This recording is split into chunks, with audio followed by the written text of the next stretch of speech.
exercise is exercise 7.9. From this exercise concept of definite integral जो है आपका वो स्टार्ट होता है। कंसेप्ट ऑफ डेफिनेट इंटीग्रल देखो सिंपल सी बहुत सिंपल एक्सरसाइज है। अगर अभी तक जितना भी इंटीग्रेशन आपने किया वो आपको अच्छे से समझ में आ गया है तो इस एक्सरसाइज में आपको कोई इशू नहीं होगा। क्यों नहीं होगा मैं आपको बताता हूँ। तो यहाँ पर देखो करना क्या होता है आपको, जैसे कि ये नॉर्मल इंटीग्रेशन है, मैंने कहा एक्स स्क्वायर डी एक्स, अब इसको इंटीग्रेट करो। अब ये इनडेफिनेट है क्योंकि आपको यहाँ पर लिमिट नहीं गिवन। मैंने यहाँ पर लिमिट दे दी 0 to 1। इस लिमिट को हम कहते हैं लोअर लिमिट और इस लिमिट को हम कहते हैं अपर लिमिट।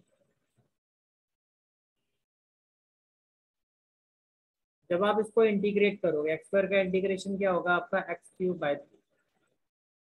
डेफिनेट इंटीग्रल में प्लस सी नहीं आएगा, पहली चीज तो ये क्लियर करनी है, क्लियर होनी चाहिए आपको।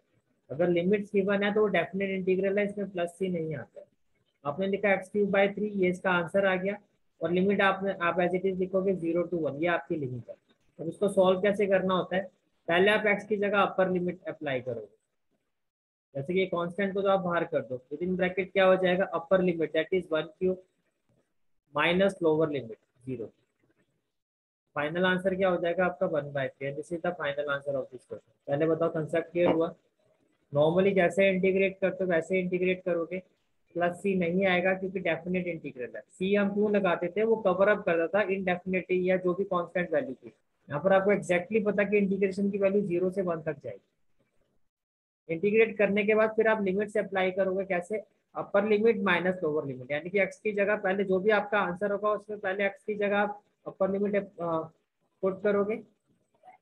पुट करने के बाद फिर माइनस लोअर लिमिट, फिर कैलकुलेशन करके जो आंसर आएगा that is your final answer. ये क्लियर हो गया।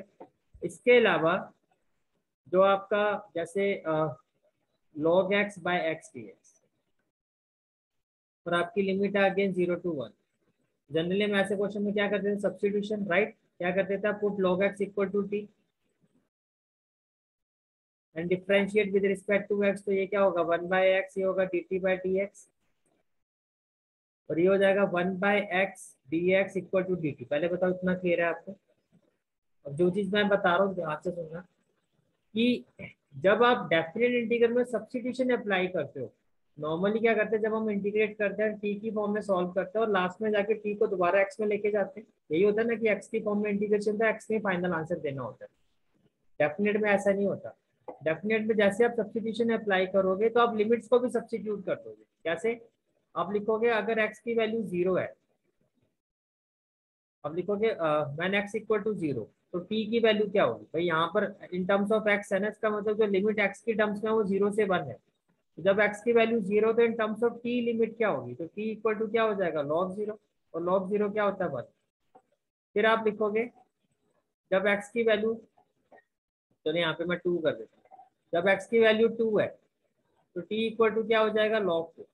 या अगर आप 1 करते हो एक्स इक्वल टू 1 तो टी इक्वल टू क्या हो जाएगा log 1। ठीक है, तो टी log 1 की वैल्यू क्या होती है 0। तो कहने का मतलब ये है कि जब आप यहाँ पर सब्स्टिट्यूशन अप्लाई करोगे तो ये क्या हो जाएगा, जहाँ 0 है वहां पर तो आ जाएगा 1, और जहाँ 1 है, जहाँ पर 1 है 1 की जगह क्या आ जाएगा इन टर्म्स ऑफ टी 0। अब log x को आपने क्या लिया था टी और 1/x dx dt। आप इसको सॉल्व करोगे t² बाय 2 और अब जो लिमिट अप्लाई करोगे वो ये अप्लाई करोगे 1 to 0। तो 1/2 कॉन्स्टेंट है, ये हो जाएगा 0² माइनस 1²। तो फाइनल आंसर क्या आ जाएगा -1/2। मैंने दो कंसेप्ट क्लियर किए हैं। पहला कंसेप्ट मैंने क्या कहा कि नॉर्मली इंटीग्रेट करो और लिमिट से अप्लाई कर दो, that is upper limit minus lower limit. ठीक है, दूसरा कंसेप्ट क्या बताया कि जब सब्स्टिट्यूशन डेफिनेट इंटीग्रल में जब आप सब्स्टिट्यूशन वाला क्वेश्चन करोगे तो आप लिमिट्स को भी सेम टाइम पर सब्स्टिट्यूट कर दोगे और टी में ही फिर उसको सॉल्व करके लिमिट से अप्लाई कर दोगे। तो दोनों चीजें क्लियर है तो थम्स अप करो, if still have any doubt then raise your hand। Clear हो गया। तो इसमें भैया ये अपोजिट करने की वैल्यू पुट करके फिर इधर लिखना है उसको। अपोजिट क्या किया आप बताओ। आपने सिर्फ ये तो कहा कि अगर इन टर्म्स ऑफ एक्स मेरी लिमिट 0 to 1 है तो इन टर्म्स ऑफ टी वही लिमिट जो है मेरी वो 1 to 0 हो जाएगी, और वो आपने यहाँ पे पुट करके देखा। भाई जब एक्स की वैल्यू, ये आपने सब्स्टिट्यूशन अप्लाई किया ना, सब्स्टिट्यूशन में लिमिट अप्लाई करोगे, आपने एक्स की जगह हाँ 0, जब आपने एक्स की जगह 0 रखा तो T in terms of T value क्या आ रही है 1। इसका मतलब जब टी में सब्स्टिट्यूट करूंगा मैं, तो जहाँ 0 है वहां पर 1 आ जाएगा। और जब मैं टी में सब्स्टिट्यूट करूंगा जहाँ 1 है, जहाँ 1 है वहां पे क्या आ जाएगा 0। Is it clear? ये मेन कंसेप्ट है इस एक्सरसाइज का, बाकी सिंपल है। बाकी आप देखो, first question is integrate -1 to 1। जैसे आपने लिमिट्स देखी आपको समझ में आ गया, नहीं भी लिखा हो तो भी आपको क्लियर हो जाएगा कि डेफिनेट इंटीग्रल है, क्योंकि लिमिट्स की तरह। -1 to 1 की लिमिट है, ये लोअर लिमिट है आपकी, और ये आपकी अपर लिमिट है। इसको इंटीग्रेट करना है x+1। अब बहुत सिंपल है। अब आपको पता है कि जब आप इसको x+1 को इंटीग्रेट करोगे तो क्या है, x का मतलब हो गया x⁻1। तो इसका इंटीग्रेशन क्या होगा, x²/2। और 1 का इंटीग्रेशन क्या होगा, x। और लिमिट्स क्या है, -1 to 1। लिमिट्स क्या है, -1 to 1। तो आपने लिमिट्स को अप्लाई किया। अब नेक्स्ट स्टेप क्या होता है, पहले आप अपर लिमिट अप्लाई करोगे इस पूरी वैल्यू पे, तो ये हो जाएगा 1²/2 प्लस, फिर x की जगह 1 तो +1, माइनस, फिर आप लोअर लिमिट अप्लाई करोगे, तो ये हो जाएगा -1। देखो -1 का स्क्वायर करोगे तो 1 ही आएगा बाय 2। x की जगह -1 पुट करोगे, -1 हो जाएगा। पहले बताओ यहाँ तक क्लियर है सारी चीजें? ठीक है, पहले इंटीग्रेट करोगे, फिर अपर लिमिट पुट करोगे, फिर माइनस लोअर लिमिट। जब आप इसको सॉल्व करोगे तो ये हो जाएगा आपका 1/2 + 1 -2, 1 - 2/2, तो 1 + 2/2, और ये हो गया 1 - 2 हो गया -1/2। देन 1 + 2 क्या हो जाएगा आपका 3/2, माइनस माइनस प्लस 1/2।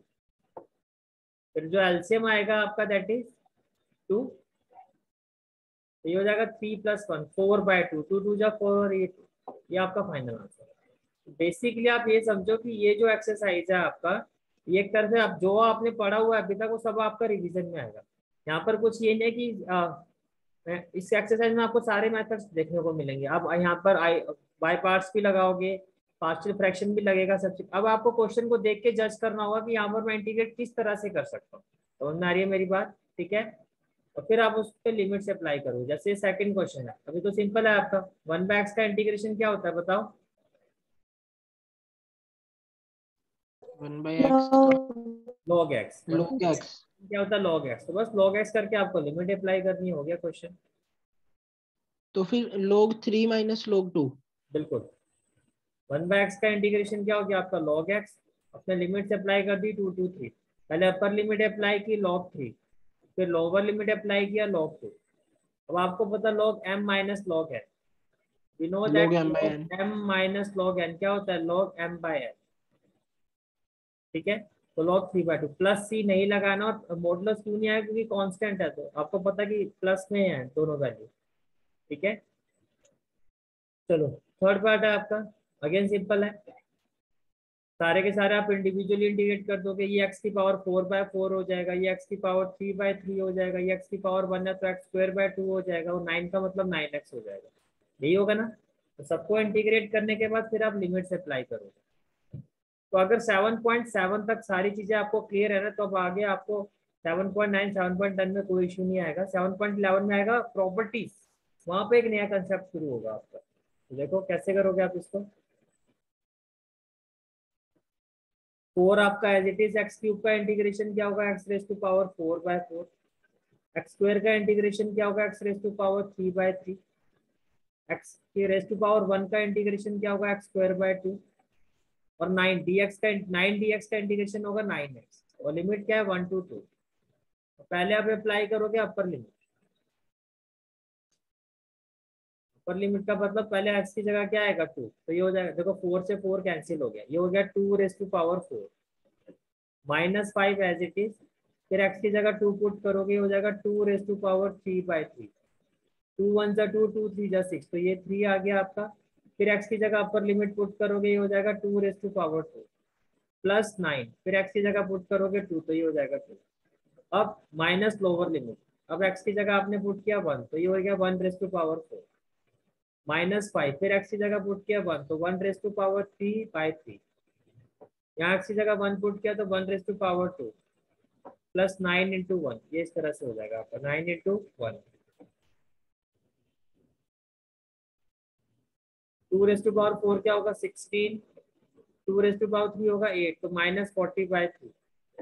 2 2 जा 4, 4 3 जा 12, प्लस 9 2 जा 18, minus 1 raise to power 4 1, -5 into 1 -5/3, plus 3 into 1 3 और प्लस 9। जब आप इसको सॉल्व करोगे फर्दर,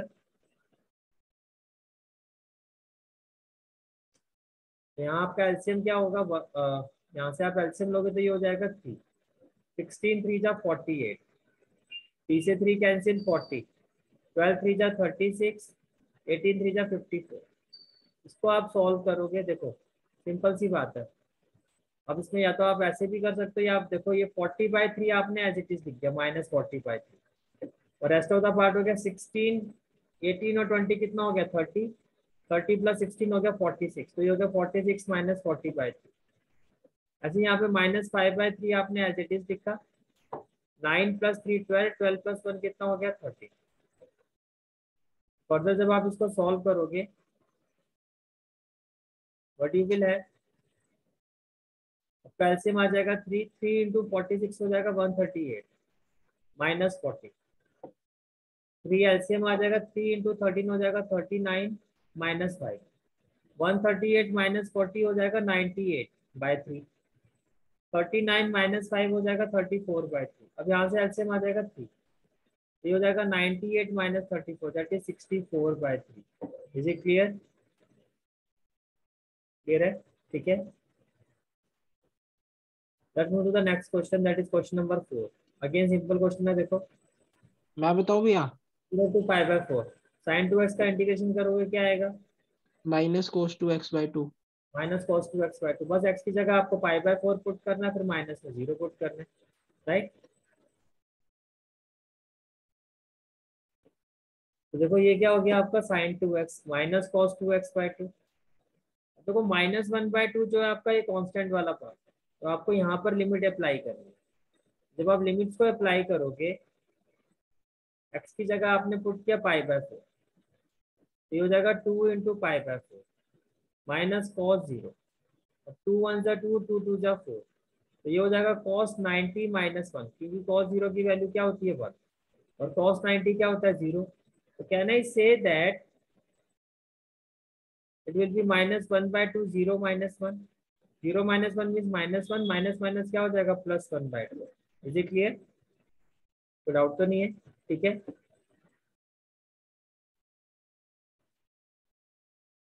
नेक्स्ट क्वेश्चन इसी तरह का है, ये अब आप करके देख लो, मुझे बताओ फाइनल आंसर क्या है।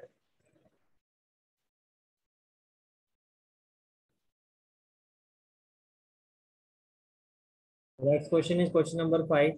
देखो cos 2x का इंटीग्रेशन क्या होगा sin 2x/2, 0 to π/2। अब 1/2 कांस्टेंट है, sin 2x पर आप लिमिट अप्लाई करो, तो x की जगह आपने पहले पुट किया π/2, तो ये हो गया 2 इंटू π/2 माइनस साइन, फिर आपने x की जगह पुट किया 0, तो ये हो गया sin 0, 2 से 2 कैंसिल हो जाएगा, sin पाई की वैल्यू क्या होती है 0, और ये भी क्या हो गया 0। तो बेसिकली जो आपका फाइनल आंसर आएगा that is 0। Is it clear? कोई डाउट तो नहीं है यहाँ पर? ठीक है, ओके। नेक्स्ट क्वेश्चन इज बहुत सिंपल है, e raise to power x। अब e raise to power x का integration e raise to power x e⁻x 4 to 5, तो क्या आएगा e raise to power 5 minus e raise to power 4। हो गया कुछ? ई आ जाएगा बस। जहाँ से नहीं, ऐसे ही ऐसे माइनस नहीं होता है, ऐसे आप कॉमन ले सकते हो, ठीक है। ऐसे नहीं होता e raise to power 5 minus, अच्छा, तो वो तो डिवाइड का होता है, हाँ। इसमें आप सिर्फ ऐसे ही e raise to power 4 common ले सकते हो, तो ये हो जाएगा e-1। ये क्या हो जाएगा आपका e-1। नेक्स्ट पार्ट है आपका question number 7, that is 0 to π/4 10x dx। अब देखो 10x के दो इंटीग्रेशन होते हैं, माइनस log cos x या 10x का इंटीग्रेशन होता है log sec x। आपकी मर्जी, आप किसके साथ इसको करना चाहते हो। अब log sec x में आपकी पॉजिटिव वैल्यूज है, तो इसमें लिमिट अप्लाई करना इजी रहेगा, तो आपने 10x की जगह आपने लिखा कि 10x का इंटीग्रेशन होता है log sec x, और लिमिट है आपकी 0 to π/4, तो ये हो गया 0 to π/4। तो एक बार x की जगह हम पुट करेंगे π/4, तो ये हो जाएगा log sec π/4। माइनस लॉग, फिर एक्स की जगह पुट करोगे 0, तो माइनस लॉग सेक 0। अब अगर आपको सेक पाई बाय 4 नहीं पता तो सेक रेसिप्रोकल होता है कॉस का, तो आपको कॉस पाई बाय 4 पता होगा। कॉस 45 क्या होता है 1/√2, 1/√2 को रेसिप्रोकेट कर दो तो ये हो जाएगा √2। सेक पाई बाय 4 की वैल्यू होती है √2। ऐसे सेक 0 नहीं पता तो आपको कॉस 0 पता 1 होता है, और 1 का रेसिप्रोकल 1 ही होता है, तो सेक 0 भी 1 होता है। यहाँ तक सारी चीजें क्लियर है? ठीक है, ओके। देन अब जो ये √2 है, इसको आप ऐसे लिख सकते हो ना, log 2⁻² 1/2।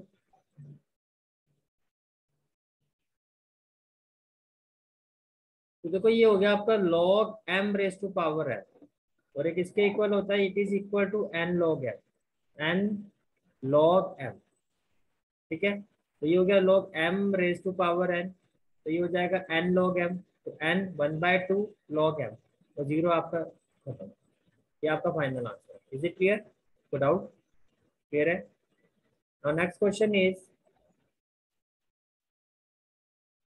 we have to integrate π/6 to π/4 cosec x। देखो integration of cosec x, integration of cosec x जो होता है आपका, that is log cosec x minus cot x होता है। तो इंटीग्रेशन ऑफ cosec x, सिर्फ इतना पोर्शन देखो, ये होता है log cosec x minus cot x। अब जो लिमिट है आपकी दैट इज π/6 टू π/4, तो first of all we will apply the upper limit, तो ये हो जाएगा log cosec π/4 minus cot π/4। Then we will apply lower limit, minus lower limit, log cosec π/6 minus cot π/6। यहाँ तक कोई डाउट? ये स्टेप क्लियर है? ठीक है, देन अब cosec π/4 क्या होता है? cosec π/4 की वैल्यू होती है √2, cot π/4 की वैल्यू होती है 1 माइनस log, cosec π/6 की वैल्यू होती है 2, और cot π/6 की वैल्यू होती है √3। Now we know that log m minus log n, that is log m by n, and this is the final answer of this question। Is it clear? तो doubt तो नहीं है? ठीक है, तो यहाँ तक आपको चीज समझ में आ जानी चाहिए कि जो आपने इंटीग्रेशन अभी तक किया, अगर वो आपको अच्छे से क्लियर है फिर तो कुछ भी नहीं है, बाकी तो फिर सिंपल है। नेक्स्ट क्वेश्चन है आपका, that is question number 9, and we have to integrate 0 to 1 dx over √1। देखो इंटीग्रेशन है आपका 0 to 1 dx over √1 minus x², ये आपका क्वेश्चन है। अब इस 1 को मैं 1² लिख सकता हूँ ना, 1 को मैं 1² लिख सकता हूँ। ऐसा करने से क्या हुआ, ये आपका क्वेश्चन इस फॉर्म में आ गया। और आपको पता है integration of 1/√a² minus x² क्या होता है, साइन इनवर्स x/a प्लस सी। यहाँ प्लस सी इसलिए क्योंकि ये आपका इंडेफिनेट है, यहाँ आपने लिमिट अप्लाई करेंगे, यहाँ पर सिर्फ आएगा साइन इनवर्स x। तो a का मतलब यहाँ पर क्या है 1, तो x/1, और लिमिट आपकी क्या होगी 0 to 1। जब आप इसको फर्दर आप आगे करोगे नेक्स्ट स्टेप में क्या होगा, साइन इनवर्स x/1 और लिमिट है 0 to 1। तो एक बार आप अप्लाई करोगे अपर लिमिट तो साइन इनवर्स 1 हो जाएगा, फिर एक बार अप्लाई करोगे लोअर लिमिट तो ये हो जाएगा साइन इनवर्स 0। 1 का मतलब होता है, ये हो गया साइन इनवर्स, 1 का मतलब होता है साइन π/2, साइन इनवर्स 0 का मतलब हो गया sign 0। Now we know that sin inverse sin x is equal to x। यहाँ पर x है π/2, तो ये हो जाएगा π/2, और यहाँ पर x 0 है तो ये हो जाएगा 0। तो फाइनल आंसर हो गया π/2। Is it clear? तो डाउट क्लियर है? ठीक है, और next question is question number 10, again simple question. We know that dx, देखो आपको पता है dx over x² plus a² क्या होता है 1/a tan इनवर्स x/a। यहाँ पर ये जो 1 है इसको आप लिख सकते हो 1², 1/a, तो ये हो जाएगा 1/1 tan इनवर्स x/a, x की जगह क्या आएगा x और a की जगह 1, और लिमिट आपकी क्या है 0 to 1, तो इस पर आप लिमिट अप्लाई कर दोगे 0 to 1। कुछ ऐसे ही करेंगे इस क्वेश्चन को। तो ये हो गया आपका a की जगह क्या हो गया 1, तो 1/1 tan इनवर्स x/a, तो x/1, और लिमिट है 0 to 1। तो जब आप लिमिट अप्लाई करोगे तो देखो 1/1 तो 1 ही है, there is no need to write this 1। Now apply the upper limit, that is tan inverse 1 minus lower limit tan inverse minus lower limit tan inverse 0. Again 1 का मतलब हो गया tan पाई बाय 4 और 0 का मतलब हो गया tan 0. तो tan inverse tan x that is x minus 0 that is pi by 4. Is it clear? ठीक है. Let's move to the next question. That is question number 11. Question number 11 is question है आपका 2 to 3 dx over x square minus 1. अब इस 1 को आप लिख सकते हो 1 स्क्वायर. तो इससे आपका फॉर्मूला बन गया x square minus a square. That is 1 by 2a log x minus a upon x plus a plus c. ये आपने देखा था. ठीक है. जहाँ आपका a है, a की जगह 1 आ जाएगा, बाकी तो सारा आपका एज इट इज ही रहेगा. a को आप किससे रिप्लेस करोगे? 1 से. 1 by 2a, तो a की जगह 1, तो 1 by 2 into 1 log x minus a, फिर a की जगह क्या आ जाएगा? 1 अपॉन x प्लस a, फिर a की जगह क्या आ जाएगा? 1. अब जो आपकी लिमिट है दैट इज 2 to 3. लिमिट है आपकी 2 to 3. यहाँ आप लिमिट अप्लाई करोगे 2 to 3. फिर अपर लिमिट, तो ये हो जाएगा 3 minus 1 upon 3 plus 1 minus lower limit, तो जहाँ x है उसकी जगह क्या आ जाएगा? 2. तो ये हो जाएगा 2 minus 1 upon 2 plus 1 plus c नहीं आएगा, डेफिनेट इंटीग्रल है, मैं बार बार कह रहा हूँ. 3 minus 1 क्या हो जाएगा आपका? 3 minus 1 जब आप करोगे ये हो जाएगा 2, 3 plus 1 4, तो कैन सिंप्लीफाई होकर हो जाएगा 2 1 जा 2, 2 2 जा 4. 2 minus 1 क्या हो जाएगा? 1 और 2 plus 1 3, दैट इज 1 by 3. अभी हो गया log m minus log n. क्या हो गया आपका? log m minus log n. आपको पता है log m minus log n क्या होता है? log m by n. ठीक है. तो ये हो जाएगा log 1 by 2. 1 by 3 को कैसे लिखोगे? 3 by 1. बेसिकली 3 by 2 आ जाएगा. तो आपका जो फाइनल आंसर आएगा that is 1 by 2 log 3 by 2. 1 by 2 log 3 by, right. Next question है क्वेश्चन नंबर 12. अभी थोड़ा ढंग का क्वेश्चन आया तो ये आप लोग ट्राई करके देखो. cos square x. ठीक है.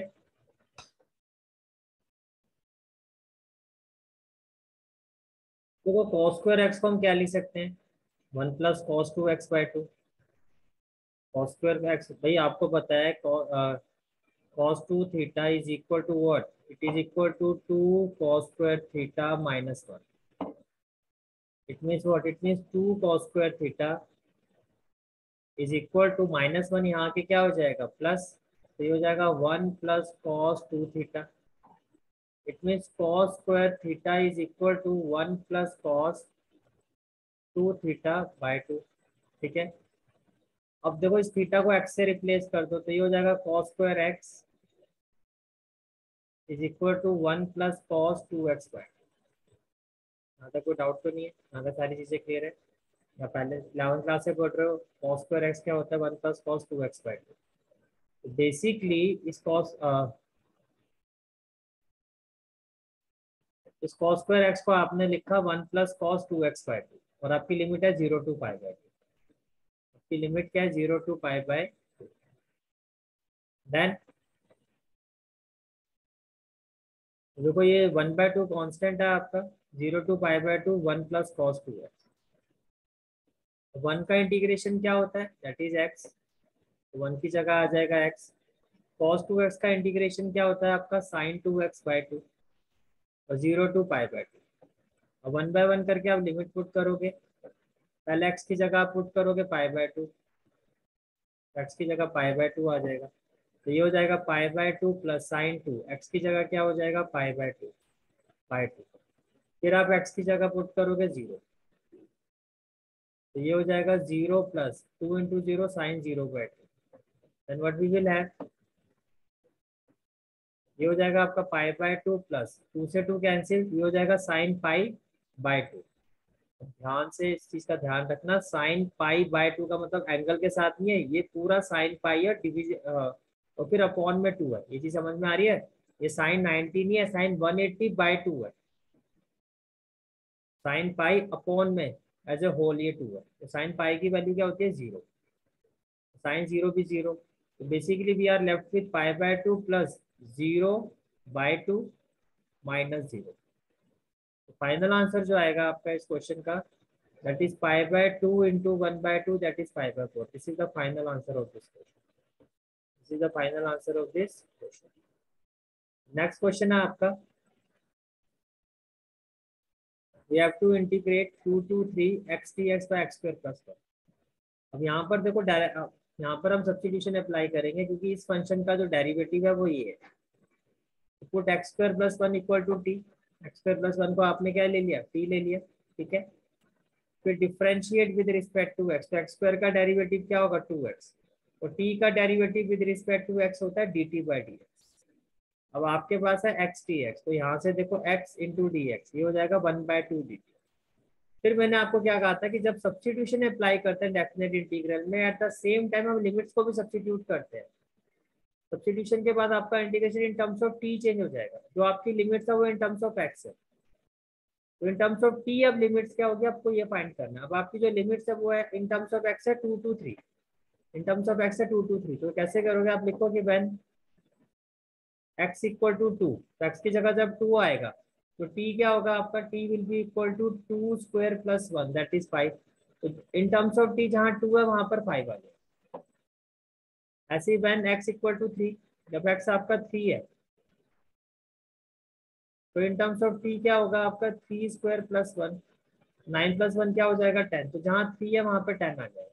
पहले बताओ ये क्लियर हो गया, तो सारी चीज क्लियर है, ठीक है। तो इस तरह से लिमिट सब्स्टिट्यूट करने के बाद अब आप इसको कैसे लिखोगे, एक्स टी एक्स क्या हो जाएगा आपका डी टी, और ये हो जाएगा आपका टी, ये होगा डी टी बाई टू, तो बेसिकली ये हो जाएगा 1/2 डी टी बाई टी, ठीक है। जहाँ ये 2 है वहां आ जाएगा 5, जहाँ ये 3 है वहां पर आ जाएगा 10, तो ये आपका इसमें कन्वर्ट होगा। Log D T by T का इंटीग्रेशन करोगे तो क्या हो जाएगा लॉग टी, और इसमें आप लिमिट अप्लाई करोगे 5/10, तो फाइनल आंसर हो जाएगा देखो log 10 माइनस log 5, जिसको मैं लिख सकता हूँ log 10/5। तो ये आपका फाइनल आंसर आएगा। पहले बताओ ये क्लियर हो गया, यहाँ तक कोई डाउट तो नहीं है? log 2 log 2 ये फाइनल आंसर होगा। देखो आप जो आपका इंटीग्रेशन है वो 2 की जगह हो गया 5 इन टर्म्स ऑफ टी, लिमिट हो जाएगी, और 3 थी limit in terms of x, तो टी में हो गया 10। कैसे फाइंड किया, प्रेजेंटेशन भी दिखा देता हूँ मैं आपको, एग्जाम में कैसे एग्जैक्टली करके आना है। आप लिखोगे इस तरह से, लोअर लिमिट आपकी 2 है, तो when x equal to t 2 t equal to 2 square plus 1, तो ये हो गया 5। फिर आप अपर लिमिट को चेंज करोगे, और अपर लिमिट आपकी 3 है, अपर लिमिट क्या है आपकी 3। अपर लिमिट को कैसे लिखोगे, when x is equal to 3, तो t क्या होगा 3 स्क्वायर प्लस 1, दैट इज 10, तो 5 to 10, 5 to 10, तो 1/2 5 to 10 dt बाई टी, ये हो गया log t 5 to 10। जब आप यहाँ पर लिमिट अप्लाई करोगे but you will have 1/2 log 10 minus log 5, ये हो गया log m minus log m, log m minus log n, ये हो गया log m बाई n, तो 5 to 10, फाइनल आंसर क्या आ गया आपका half log 2। Is it clear, ठीक है। Now the next question is integration of 0 to 1 2x plus 3 upon 5x square plus 1. Now we know that we can separate the numerator. It can be written as 2x upon 5x square plus 1 dx plus 3 into dx upon 5x square plus 1. देखो ये 2 constant है, basically ये हो गया आपका x dx upon 5x square plus 1। यहाँ तो आप सब्स्टिट्यूशन अप्लाई करोगे, और 5x स्क्वायर को मैं लिख सकता हूँ √5x का स्क्वायर, 1 को आप लिख सकते हो 1 स्क्वायर, तो बेसिकली ये हो गया x square plus a square. So while applying the substitution, put 5x square plus 1 equal to t. Differentiate with respect to x. तो 5x स्क्वायर हो जाएगा 10x, तो t का विद रिस्पेक्ट टू x हो जाएगा dt by d x. Cross multiply करोगे ये हो जाएगा x dx equal to 1/10 dt। अब आप ये देखो, now we will substitute the limit, जब x की वैल्यू 0 होगी तो यहाँ पर 0 रखोगे तो t की वैल्यू क्या हो जाएगी 1। जब x 0 है तो t हो जाएगा 1, इन टर्म्स ऑफ t लिमिट हो जाएगी 1। और जब आपकी लिमिट 1 है इन टर्म्स ऑफ x, x की जगह 1 रखो तो इन टर्म्स ऑफ t लिमिट क्या हो जाएगी 5 + 1 दैट इज 6। पहले बताओ, इतना क्लियर हो गया। जो लिमिट आपकी 0 to 1 थी इन टर्म्स ऑफ x, वो इन टर्म्स ऑफ t क्या हो जाएगी 1 to 6। In terms of t क्या हो जाएगी 1 to 6। And we know that 1/x² + a², ये होता है 1/a, a यहाँ पर 1 है। tan इनवर्स x, x आपका क्या √5x, सिंपल x नहीं है, √5x है, तो √5x का नीचे √5 ही आएगा ना। तो a आपका जो है 1, 1 को लिखने की जरूरत नहीं है। पहले बताओ ये सारी चीजें क्लियर है, ठीक है। तो what we will have now, जो √5x है इसका √5 हो गया, ये हो गया x/a, और √5x का ये हो गया √5। x वाले केस में तो लिमिट आपकी 0 to 1 ही है, लेकिन जब आपने उसको t में सब्सिट्यूट किया तो लिमिट आपकी 1 to 6 हो गई, 1 to 6। ये 10 कैसे आए, ये भी क्लियर हो गया होगा आपको। जो x की वैल्यू थी आपकी, x की वैल्यू 1/10 dt, 1/10 dt। तो 2 ऑलरेडी था आपका, तो वो हो गया 2/10, ये हो गया dt/10। ये हो जाएगा log t 1 to 6, ये हो जाएगा 3/√5। tan inverse upper limit, tan inverse √5 - tan inverse 0,